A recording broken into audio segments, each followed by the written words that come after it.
it. I found it. We are flying high. There we go.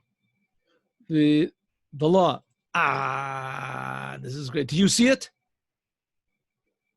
Do you see this? Have I gone away from you? Not yet. You have to share it.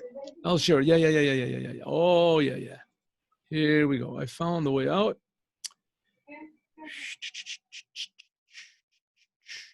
Share screen. Here it is. All right. There we go. See? Huh? See? Yagati matzati. Tamin. Here we go. All right. Now we're learning the laws of muktzah, right?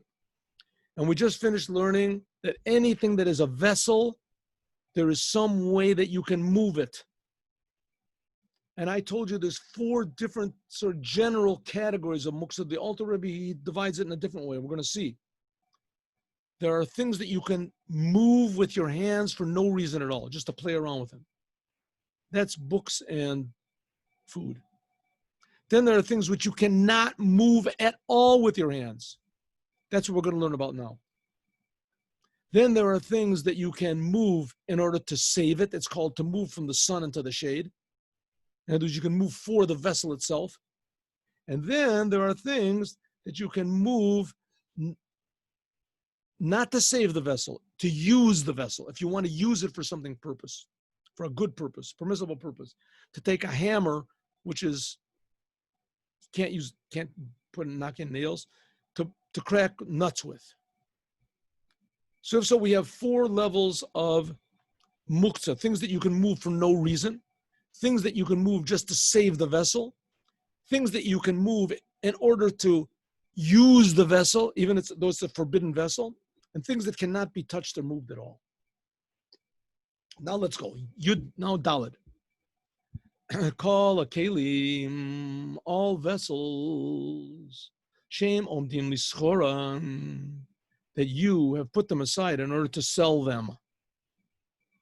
Right? You have a hardware store, or you have a clothing store, and you have cups in the hardware store, and you have a shirt in your clothing store, and you are makpid aleim, and you are very, careful about them, shelo lishtamesh behem, not to use them, shum tashmis, for anything, afal pi she'eino kelim yakarim bioter, even though they're not really valuable, but still, you're not going to use any of these shirts, and you're not going to use any of these cups, because you want to sell them.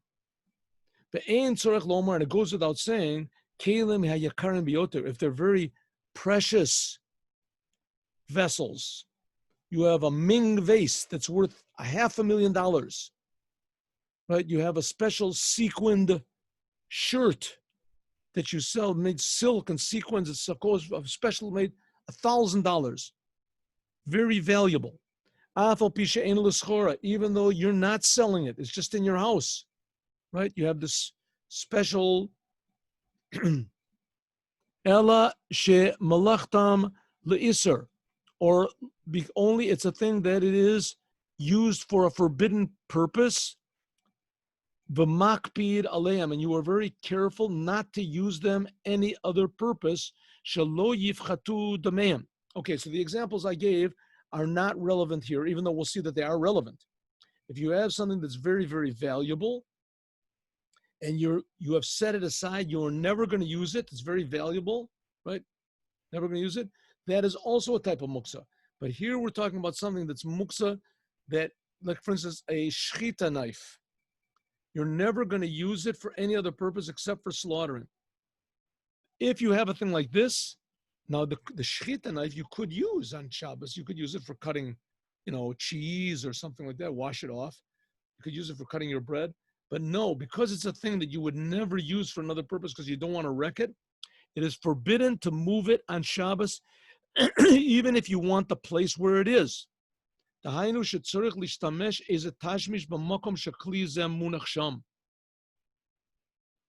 that you want the place where this vessel is. So let's take a good example, your guitar. You have a guitar, it's a nice guitar, it's worth $1,000, not particularly, overly priced, expensive guitar, but that's a good price. You can buy a guitar for $200, $300, not bad. And you bought this guitar, and you will not use this guitar for anything else. You're very, very careful about this guitar.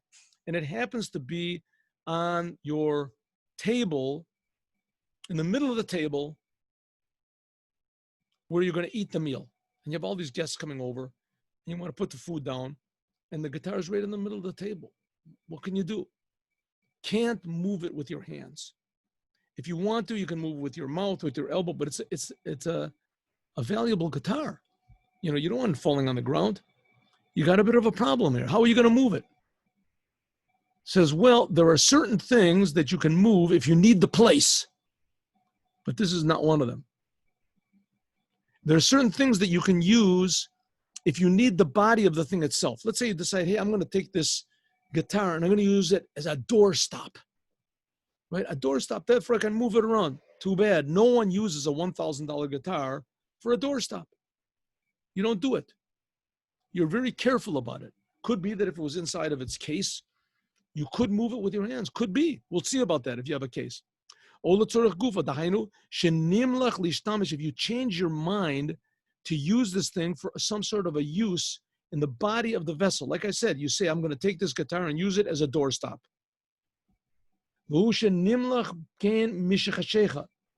Means that you changed your mind. You say, this guitar is in the middle of the table. Well, I learned the laws of Shabbat, and it says that if there's a vessel that's forbidden to use, like a hammer we talked about, right? And this hammer is used for pounding nails, but I can also use the hammer for cracking nuts. So therefore, it's permissible for me to move this hammer. So I'll do the same thing with the guitar. There's a guitar. So I'll use the same principle on the guitar. I'll take the guitar and I'll use it for a doorstop. This is no good. No one ever uses the guitar for a doorstop. If you made this decision to use your guitar for a doorstop after Shabbat came in, then it doesn't work. You have to leave the guitar there or move it with your teeth or some other way. But let's take this case of the guitar. If you changed your mind when it was still day, then it's permissible to carry it. Let me give you an example. You go to synagogue, you go to shul, and you go this sort of early, and your son comes to shul, and it's still early, and his son all of a sudden hits his head in the forehead and says, "Oh no! What did I do? I left the guitar, that good guitar that we've got. You know, I left it on the table where we're going to eat. There was a phone call, and I left it there. What am I going to do?" It says, it's already, you know, I haven't got a phone. What can I do? I can't call anybody else. I can't run back home. It'll take too long. What can I do? So he says, you can change your mind. Let's change our mind. Shabbos has not come in yet. We're going to use the guitar as a doorstop. He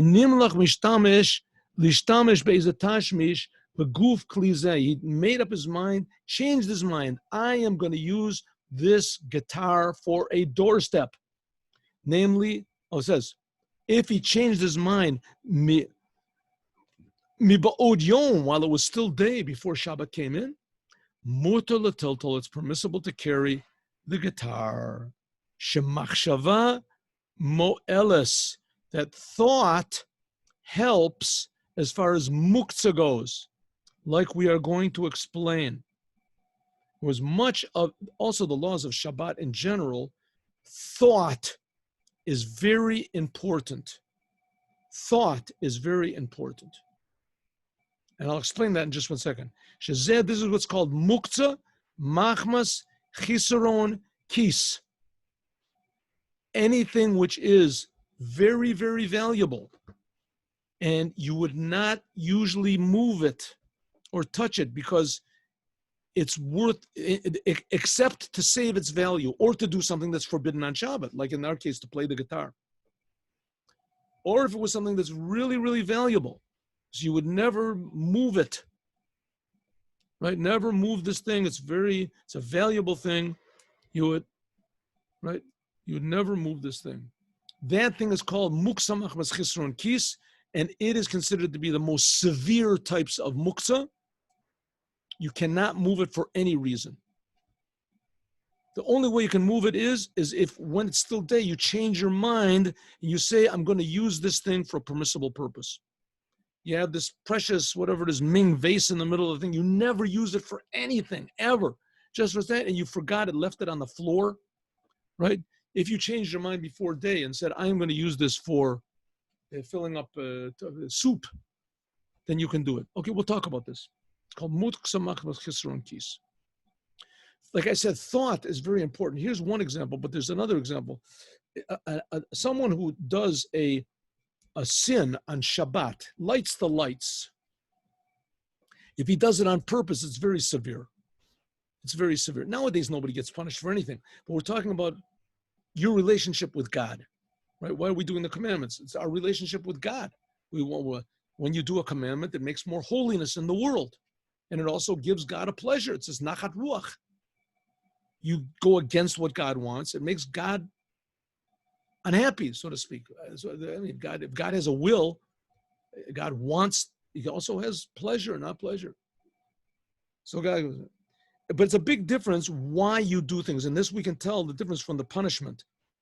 If a person lights a match on Shabbat on purpose, he knows it's forbidden, very bad. But if he lights the same match, but he didn't know it was Shabbos or he didn't know it was forbidden, his thought, he did the exact same thing.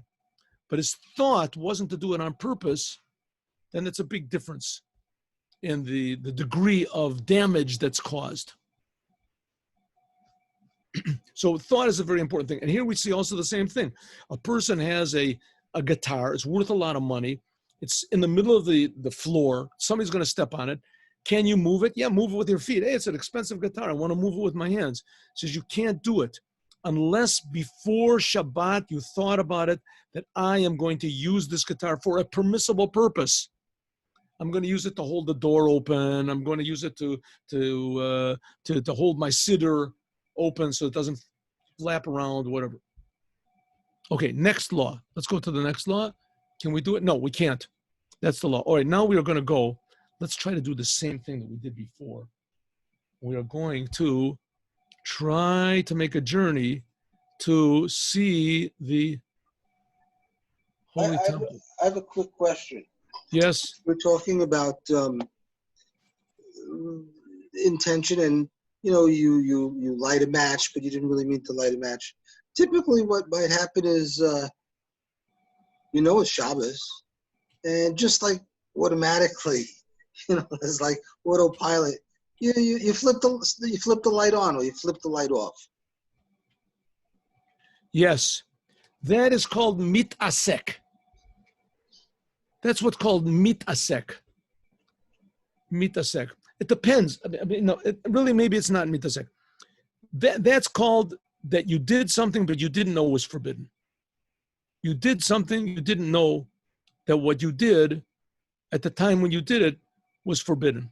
In other words, you did it, but it's close. There's a thing which is called mitasek on Shabbat. Mitasek means you didn't have any intention whatsoever for what you were doing. But here would be something in the middle. I remember with my wife's mother, she stayed by us once. She woke up in the middle of the night and she turned on the lights. She turned on the lights and she said, "Oh, what did I do?" And then she turned them off. That's exactly what I'm talking about. Right. So both of them, it's like a sin, but it's like doing something, but not knowing what you're doing. So I guess that would be in the category of shogeg. Shogeg means that you did the thing purposely, but you didn't know either you didn't know it was forbidden, either because you didn't know the act was forbidden or you didn't know that it was Shabbat. That's called shogeg. There's another thing called mitasek. So maybe I take it back. Maybe that's not. Mitasek means that you push the button on the wall because you thought that it was, that it was going to, there was the handle for your door. And instead it ended up that you pushed the button and it turned on a light. Right? You didn't know it was going to turn on a light. And you did. Or you opened the refrigerator and the light went on. Right? That's called mitasek. You had no knowledge that the light was going to go on. That on a thing like that, it's considered as, nothing. I mean, even though in the end you did cause a light to go on Shabbat, so you should feel a little bit better, but not really bad. Not really bad. So you didn't. So generally speaking, there's mazid. Mazid means you knew it was wrong. You know it's Shabbos, but nevertheless you did the sin. And in mazid, there's also a lot of different levels.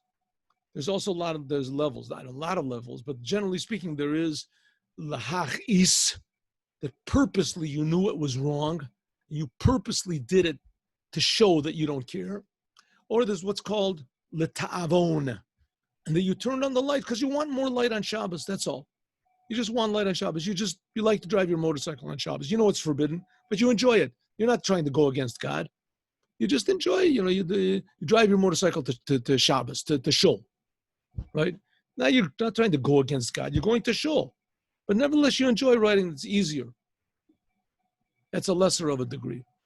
And then there's what's called shogeg. You don't even know it's forbidden. You're doing it, but you don't know it's forbidden. And then there's what's called misasek. You weren't even aware of what you were doing at all.